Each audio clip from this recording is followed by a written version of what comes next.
Ya, Bupati Minahasa Utara Joneganda melepas 22 atlet dari Minahasa Utara mewakili Provinsi Sulawesi Utara untuk mengikuti Pekan Olahraga Nasional atau PON ke-21 Aceh dan Sumatera Utara tahun 2024. Sedikitnya 22 atlet dari Minahasa Utara mewakili Provinsi Sulawesi Utara untuk mengikuti Pekan Olahraga Nasional atau PON ke-21 di Aceh dan di Sumatera Utara.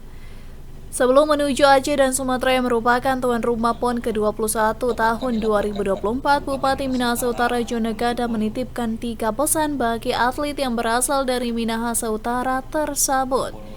Di mana Bupati meminta para atlet untuk menjaga nama baik, meraih pencapaian terbaik, serta harus bisa berkomunikasi, berkolaborasi dengan atlet dari luar daerah. Ini kan atlet-atlet ini adalah atlet-atlet yang menurut data yang ada di kami, ini yang berpeluang untuk bisa mendapatkan emas.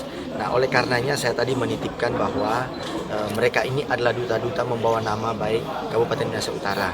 Kemudian mereka juga akan nanti pada saat di PON mereka membawa nama Sulawesi Utara. Nah, makanya saya menitipkan pesan-pesan agar mereka bisa menjaga, dan terutama pada saat mereka bertanding di sana mereka harus lebih confidence, karena ini kan mereka punya peluang. Saya lihat mereka punya peluang untuk bisa meraup medali.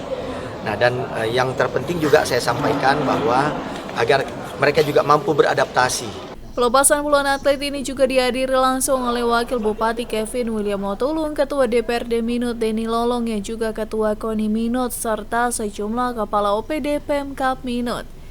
Ketua DPRD Minahasa Utara Denny Lolong mengakui akan menganggarkan dana hibah untuk atlet dari Minut yang meraih medali pada ajang tersebut.